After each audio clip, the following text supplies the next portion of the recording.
திருமாங்கல்யம் சீரியல்லேருந்து சூப்பரான ப்ரோமோ வந்திருக்கு. நம்ம அதை பற்றி தான் இந்த வீடியோக்குள்ளே நம்ம பார்க்க போகிறோம். வாங்க நம்ம வீடியோக்குள்ளே போகலாம்.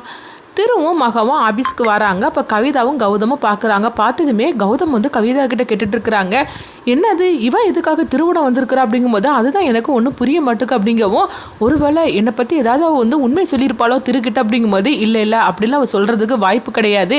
ஏன்னா நான் உங்ககிட்ட ஃபோன் பேசுனது மட்டும்தான் அவளுக்கு தெரியுமே தவிர நீ தான் அந்த ஆள் அப்படிங்கிறதெல்லாம் அவளுக்கு தெரியாது, அதனால் நீ பயப்படாது அப்படின்னு சொல்லிட்டு இருக்கும்போதே அப்போ உடனே வந்து மகாவும் திருவும் கவிதா பக்கத்தில் வரும்போது கவிதா வந்து திருக்கிட்ட கேட்குறாங்க, என்ன திரு எதுக்காக மகா அவங்க ஆஃபீஸ்க்கு நீ அழைச்சிட்டு வந்திருக்கிற அப்படிங்கும்போது அவள் இன்னும் இங்கே தான் வேலை பார்க்க போகிறா அப்படின்னு சொல்கிறாங்க. இது கிட்டதுமே கவிதாவுக்கும் ஒன்றும் புரிய மாட்டேங்குது.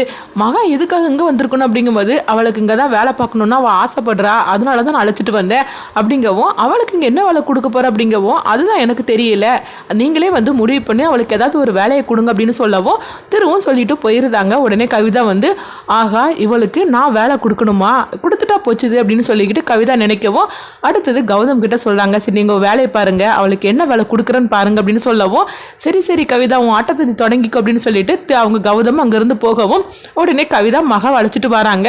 என்ன மகா உனக்கு வீட்டில் வேலை பார்த்து போர் அடிச்சு போச்சுதா, அதனால தான் ஆஃபீஸில் வந்து வேலை பார்க்கணும்னு சொல்லி நீ ஆசைப்பட்டியான்னு சொல்லி கேட்கும்போது அப்படிலாம் ஒன்றும் இல்லைக்கா அப்படிங்கும்போது இங்கே பாரு நீ இது வந்து ஆஃபீஸ் ஆக்கும் வீடு கிடையாது, அதனால என்னை அக்கான்னு தான் சொல்லி கூப்பிட்டு இருக்கக்கூடாது மேடம் தான் சொல்லணும் அப்படிங்கவும் உடனே மகாவும் சரிதான் மேடம் அப்படிங்கிறாங்க. உனக்கு என்ன வேலை கொடுக்கலாம் அப்படின்னு சொல்லி கேட்டுட்டு இருக்கவும் உடனே நீங்கள் என்ன வேலைனாலும் கொடுங்க நான் செய்கிறேன் அப்படிங்கிறாங்க. அப்படியா இங்கே பாரு நான் ஃபஸ்ட்டு உனக்கு ஒரு வேலை கொடுக்க போகிறேன், அந்த வேலை நீ எப்படி பண்ணுறேன்னு பார்த்து தான் அடுத்தது உனக்கு என்ன வேலை கொடுக்கலான்னு சொல்லிட்டு நான் யோசனை பண்ணுவேன் அப்படிங்கவும் உடனே மகாவும் வந்து சந்தோஷப்பட ஆரம்பிச்சிருந்தாங்க, நம்மளுக்கு ஏதோ ஒரு நல்ல வேலை கொடுக்க போகிறாங்க அப்படின்னு சொல்லிட்டு.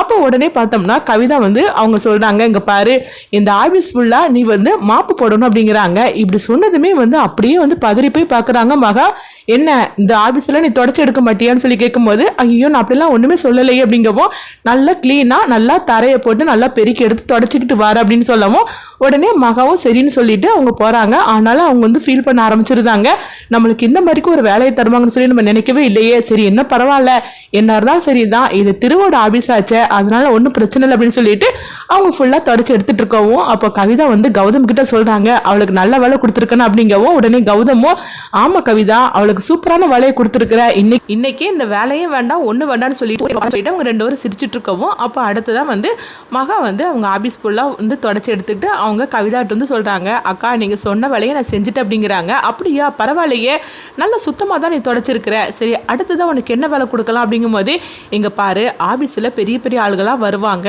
அவங்க வந்ததுக்கப்புறமா அவங்க ரெஸ்ட் ரூமுக்குலாம் போவாங்க, அப்போ அங்கேருந்து நல்லா க்ளீனாக இருக்க வேண்டாமா, அதனால அடுத்ததான் என்ன பண்ணுற ரெஸ்ட் ரூமை போய் நல்லா க்ளீன் பண்ணுற அப்படிங்கவும் இப்படி சொன்னதுமே மகா அப்படியே பதறி போய் பார்க்குறாங்க, அக்கா என்னக்கா சொல்கிறீங்க அப்படிங்கும்போது என்ன ரெஸ்ட் ரூமை க்ளீன் பண்ண மாட்டியா என்ன, இந்த ஆஃபீஸுக்கு பெரிய ஆளுகள்லாம் விஐபிலாம் வருவாங்க, வந்தாக்கி அவங்க ரெஸ்ட் ரூமுக்கு போவாங்க, அப்போ அங்கே வந்து ரொம்பவே சுத்தமாக இல்லைன்னா அப்புறமா நம்ம ஆஃபீஸை பற்றி அவங்க குறை சொல்லிட்டு போயிடுவாங்க, அதனால தான் நான் சொல்கிறேன் என்ன நான் சொன்னால் செய்ய மாட்டேன் அப்படிங்கும்போது ஐயோ அப்படிலாம் ஒன்றும் இல்லைக்கா நான் போய் செஞ்சிருது அப்படின்னு சொல்லிட்டு அவங்க ரெஸ்ட் ரூமுக்கு அவங்க க்ளீன் பண்ணுறதுக்காக போகவும் அப்போ இங்கே திவ்யாவை காட்டுறாங்க. இப்போ திவ்யா வந்து மகா அவங்க ஆஃபீஸில் என்ன வேலை செய்கிறான்னு தெரியலையே, சரி நம்ம ஃபோன் பண்ணி கேட்கலாம் அப்படின்னு சொல்லிட்டு மகாவுக்கு ஃபோன் பண்ணுறாங்க.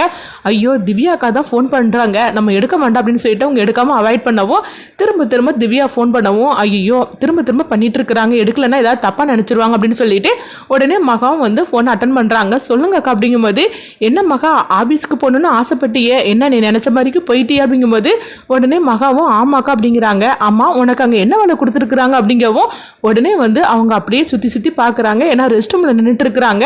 ஆனாலும் மகா வந்து அக்கா எனக்கு இந்த ஃபைலெல்லாம் எடுத்து வைக்கிற வேலையை கொடுத்துருக்காங்கக்கா அப்படிங்கவும் அப்படியா அதை நான் பார்க்கணுமே நான் உடனே அங்கேருந்து வரேன் அப்படிங்கும்போது ஐயோ நீங்கள் வராதிங்கக்கா எங்கள் கொஞ்சம் நிறைய வேலை இருக்குது அதனால் நீங்கள் வர வேண்டாம், நீங்கள் வந்தீங்கன்னா எனக்கு என்னமோ மாதிரி இருக்கும் அப்படின்னு சொல்லவும் உடனே திவ்யாவும் அப்படியா சரி நான் வரல அப்படின்றாங்க. அப்போ மகா வந்து நினைக்கிறாங்க, அக்கா எனக்கு இங்கே கொடுத்துருக்கிற வேலையை பார்த்தாக்கி நீங்கள் கண்டிப்பாக வந்து சும்மா இருக்க மாட்டீங்க, அதனால தான் நான் வர வேண்டாம்னு சொன்னேன் அப்படிங்கவும் அடுத்தது பார்த்தோம்னா வந்து மகா வந்து ரெஸ்ட் ரூம்லாம் க்ளீன் பண்ணிட்டு இருக்கும் போது அங்கே திவ்யா ஆஃபீஸ்க்கு வந்துருந்தாங்க. வந்ததுமே மகாவை எங்க அப்படின்னு சொல்லிட்டு அவங்க எல்லா இடத்துலயும் பாக்குறாங்க. அப்ப அவங்க ஒரு லேடிட்டு வந்து கேட்டுட்டு இருக்கிறாங்க, ஆமா இன்னைக்கு புதுசா மகா வந்து வேலைக்கு சேர்ந்தாளா, அவளை எங்க அப்படின்னு சொல்லி கேட்டுட்டு இருக்கவும் உடனே அந்த பொண்ணு வந்து எதுவுமே சொல்லாம அமைதியா இருக்கிறாங்க. என்ன நான் கேட்டுக்கிட்டே இருக்கிறேன் அப்படின்னு சொல்லிட்டு இருக்கும்போதே மகா வந்து அங்க ரெஸ்ட் ரூம் பக்கத்துல நின்ன மாதிரிக்கு இருந்துச்சு அப்படின்னு சொல்லிட்டு அவங்க எப்படியோ சமாளிச்சுட்டு போகவும், அப்படியா ரெஸ்ட் ரூமுக்கு அவ எதுக்கு போனா, என்ன வேலை செய்யறதுக்கு போனா அப்படின்னு சொல்லிக்கிட்டு உடனே திவ்யாவும் அங்க வராங்க. வந்து பார்க்கும்போது அங்க பார்த்தோம்னா வந்து ரெஸ்ட் ரூம் எல்லாம் கிளீன் பண்ணிட்டு இருக்கிறாங்க. மகா இதை பார்த்ததுமே திவ்யா வந்து மகா அப்படின்னு சொல்லி கூப்பிடவும்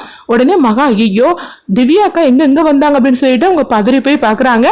நீங்கள் என்ன பண்ணிட்டு இருக்கிற அப்படிங்கும்போது அதெல்லாம் ஒன்றும் இல்லைக்கா, எங்கெல்லாம் வந்தேன் கொஞ்சம் வந்து எல்லாமே வந்து அங்கங்கே இருந்தது, அதனால தான் எல்லாத்தையும் எடுத்து வச்சுட்டு இருந்தேன் அப்படின்னு சொல்லிட்டு மகா அப்படி சொல்லி சமாளிக்கவும் இப்போ திவ்யா வந்து சொல்கிறாங்க, போய் சொல்லாத, உன்னை யார் ரெஸ்ட் ரூமெல்லாம் க்ளீன் பண்ண சொன்னால் உண்மையை சொல் அப்படிங்கும்போது ஐயோ அப்படிலாம் ஒன்றும் இல்லைக்கா, இது நம்மளுடைய ஆஃபீஸ் தானே, அப்படின்னா நான் எல்லா வேலையும் நான் செய்கிறது என்னுடைய பொறுப்பு தானே அப்படிங்கும்போது நீ போய் சொல்லாத, இதுக்காக தான் என்னை வந்து ஆஃபீஸ்க்கு வர வேண்டான்னு சொன்னியா, உண்மையை சொல்ல, உன்னை யார் இந்த மாதிரிக்கு வேலை செய்ய சொன்ன அப்படிங்கும்போது அப்படிலாம் என்னை யாருமே செய்ய சொல்லலை, நான் தான் செஞ்சேன் அப்படின்னு அவங்க வந்து மகா வந்து போய் சொல்லவும் நீ போய் சொல்லாது அப்படின்னு சொல்லிட்டு மகாவை அவங்க தரன்னு கூட்டிட்டு போறாங்க. திவ்யா உடனே வந்து அங்க கேபினுக்கு எல்லாரும் வேலை செஞ்சுட்டு இருக்கவும் எல்லாரையும் போட்டு அவங்க சத்தம் போட ஆரம்பிச்சிருந்தாங்க. அவங்க சத்தம் கேட்டு கவிதா திருன்னு எல்லாருமே வந்துருந்தாங்க. இப்போ திரு வந்து என்னாச்சு திவ்யா அப்படிங்கும்போது மகாவுக்கு நான் உனக்கு என்ன சொன்னேன், நீ என்ன பண்ணி வச்சிருக்கிற, ஆபீஸ்ல அவளுக்கு ஏதாவது ஒரு வேலையை போட்டு கொடுக்க சொன்னேன், ஆனா மகாவை இங்க என்னன்னா ரெஸ்ட் ரூம் கிளீன் பண்ணிட்டு இருக்கிறா, இதுக்கு தான் உனக்கு கூட ஆபீஸ்க்கு நான் அனுப்பி வச்சேன்னா அப்படின்னு திருகிட்ட கேட்கவும் உடனே திரு வந்து பதறி போய் பாக்குறாங்க. அப்ப கவிதாவை பார்க்கும்போது கவிதா ஐயோ இந்த திவ்யா அங்கே வருவான்னு சொல்லி நம்ம எதிர்பார்க்கவே இல்லையே அப்படிங்கப்போ அப்போ கௌதம் வந்து என்ன திவ்யா வசமாக மாட்டிக்கிட்ட போலுக்கு அப்படிங்கும்போது அப்போ மகாட்ட கேட்குறாங்க, மகா சொல்லு உன்னை யார் இந்த ரூமை வந்து ரெஸ்ட் ரூமை க்ளீன் பண்ண சொன்னா, திரு சொன்னானான்னு கேட்கும்போது ஐயோ அவர் அப்படிலாம் சொல்லவே இல்லைக்கா அப்படிங்கும்போது அப்போ யார் சொன்னாலும் இப்போ சொல்ல போறியா இல்லையா அப்படின்னு சொல்லி கேட்டுட்டு இருக்கவும் அப்போ மகா வந்து பார்த்தோம்னா கவிதாவே பார்த்துட்டு இருக்கிறாங்க. அப்போ திவ்யாவுக்கு புரிஞ்சிருது, ஆகா கவிதா சித்தி தான் இந்த மாதிரிக்கு செய்ய சொல்லியிருக்காங்க அப்படின்ட்டு உடனே கவிதாட்ட கேட்குறாங்க, சித்தி நீங்கள் தான் இந்த மாதிரிக்கு மகா கிட்ட சொன்னீங்களா அப்படின்னு கேட்கும்போது உடனே கவிதா வந்து என்ன திவ்யா இந்த மாதிரி பேசிட்டு இருக்கிற, மகா படிச்ச படிப்புக்கு அவளுக்கு இந்த வேலையை தானே கொடுக்க முடியும் அப்படிங்கவும் உங்களுக்கு எவ்வளவு தைரியம் இருந்தா இந்த மாதிரி பண்ணிருப்பீங்கன்னு சொல்லிட்டு கவிதாவை அடிக்கிறதுக்காக கை வாங்கவும் இப்போ மகா வந்து தடுக்கிறாங்க. ஐயோ என்னக்கா நீங்க இந்த மாதிரி பண்றீங்க அப்படிங்கவும் கவிதா அதை பார்த்துட்டு அதிர்ச்சி அடைகிறாங்க. எல்லாரும் முன்னாடியும் என்னை அடிக்கிறதுக்காக நீ கை வாங்கிட்டியான்னு சொல்லிட்டு அவங்க அதிர்ச்சி அடையவும் திருவும் வந்து மகா அப்படின்னு சொல்லி கூப்பிடவும் அடுத்தடுத்து என்னெல்லாம் நடக்க போகுதுங்கிறத பார்க்கலாம். ஏன்னா மகாவை இந்த மாதிரிக்கு அவமானப்படுத்திட்டால கவிதா அப்படின்னு சொல்லிட்டு அடுத்ததா பார்த்தோம்னா மகாவுக்கு நல்ல ஒரு வேலையை கொடுக்கணும் அப்படின்னு சொல்லிட்டு அவங்க திருகிட்ட சொல்றாங்க. இதனால அடுத்தது என்னெல்லாம் நடக்க போகுதுங்கிறத வெயிட் பண்ணி பார்க்கலாம்.